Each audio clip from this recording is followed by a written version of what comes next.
नमस्कार, मैं चिताली पाटिल और आपका स्वागत है पीके टाइम्स। बाड़मेर में 8 और 9 अक्टूबर को आयोजित थार महोत्सव इस बार लोक संस्कृति के संरक्षण और संवर्धन से अधिक सरकारी खानापूर्ति का कार्यक्रम बनकर रह गया। आदर्श स्टेडियम से लेकर किराड़ू मंदिर तक चले 2 दिवसीय इस आयोजन में ना तो भीड़ दिखी, ना जोश, ना उत्साह। प्रशासन की अनमनी तैयारी और जन सहभागिता के अभाव ने पूरे कार्यक्रम को फीका बना दिया। जिन आयोजनों को पर्यटन को बढ़ावा देने और स्थानीय कला को मंच देने के उद्देश्य से किया जाता है, वे अब केवल औपचारिकता निभाने तक सिमटे दिख रहे हैं।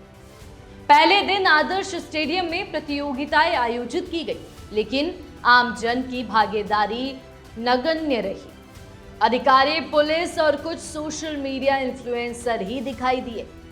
किराड़ू में दूसरे दिन भी यही हाल रहा। सांस्कृतिक प्रस्तुतियां और प्रतियोगिताएं प्रतिभागियों की कमी के कारण अधूरी रह गई। सवाल ये उठता रहा है कि जब स्थानीय लोग ही आकर्षित नहीं हुए तो विदेशी पर्यटक क्या खाक आकर्षित होंगे? करोड़ों के बजट से आयोजित इस आयोजन का मकसद आखिर किससे लाभ पहुंचाना था? संस्कृति को, जनता को, या कुछ चुने हुए लोगों को? सबसे बड़ी चर्चा रही थार सुंदरी और थार श्री प्रतियोगिताओं की। थार सुंदरी का खिताब नक्षत्री चौधरी को मिला, लेकिन दूसरी प्रतिभागी रिंकू ने भेदभाव और जातिगत पक्षपात का आरोप लगाया। सोशल मीडिया पर भी लोगों ने रिंकू को असली विजेता बताया। साफा बांधो प्रतियोगिता में भी यही आरोप दोहराए गए, जहां एक स्थानीय इन्फ्लुएंसर को विजेता घोषित कर दिया गया, जबकि उनसे बेहतर प्रदर्शन करने वालों को दरकिनार कर दिया गया। इससे पहले भी पोखरण महोत्सव और मरु महोत्सव में इस तरह के मैनेजमेंट विवाद सामने आ चुके हैं, जहां विजेता का चयन योग्यता से नहीं, प्रभाव से हुआ। दरअसल थार महोत्सव कभी पश्चिमी राजस्थान की लोक संस्कृति, कला और परंपराओं का गौरव था। 1986 में इसकी शुरुआत हुई थी ताकि थार क्षेत्र की बोली, पहनावे, संगीत, नृत्य और परंपरागत जीवन शैली को मंच मिल सके। 2012 तक ये कार्यक्रम 3 दिवसीय रूप में लगातार आयोजित होता रहा, लेकिन बाद में लगभग 1 दशक तक बंद रहा।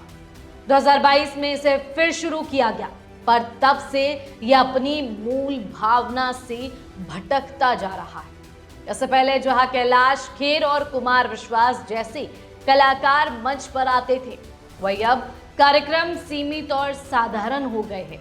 इस बार आयोजन में रणनीति और नेतृत्व दोनों की कमी दिखी। जिला प्रशासन की ओर से तैयारी औपचारिक रही और जिला कलेक्टर टीना डाबी तक ने केवल कुछ घरों में चावल वितरण कर प्रतीकात्मक उपस्थिति दर्ज करवाई। जिले के बड़े राजनेता, जनप्रतिनिधि और सामाजिक कार्यकर्ता कार्यक्रम से गायब रहे। नतीजा यह हुआ कि मंच पर वही चेहरे नजर आए जो प्रशासन के करीब है या सोशल मीडिया पर ज्यादा सक्रिय रहे। स्थानीय कलाकारों और लोक परंपरा से जुड़े लोगों के लिए यह निराशाजनक स्थिति रही।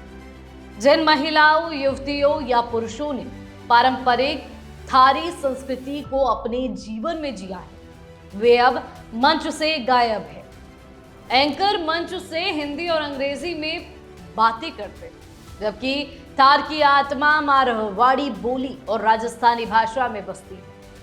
निर्णायक मंडल के सदस्यों की योग्यता, चयन प्रक्रिया और पारदर्शिता पर भी सवाल खड़े हो रहे हैं। आखिर तय कौन करता है कि थार की पहचान कौन होगा?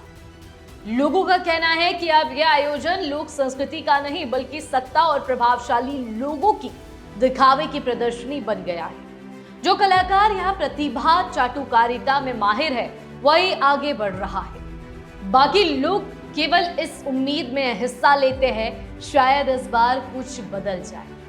वास्तविकता यह है कि थार महोत्सव अब अपने उद्देश्य से भटक गया है।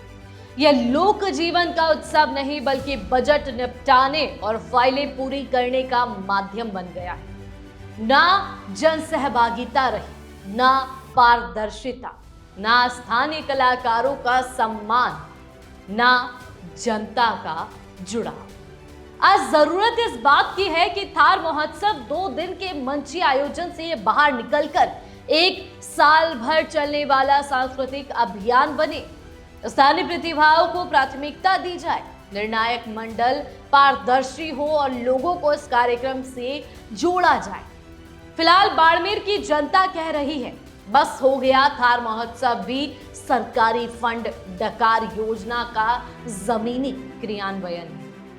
थारवासियों के मन में अब सवाल है, क्या यह लोक संस्कृति का पर्व रह गया है या फिर एक औपचारिक आयोजन बनकर रह गया है?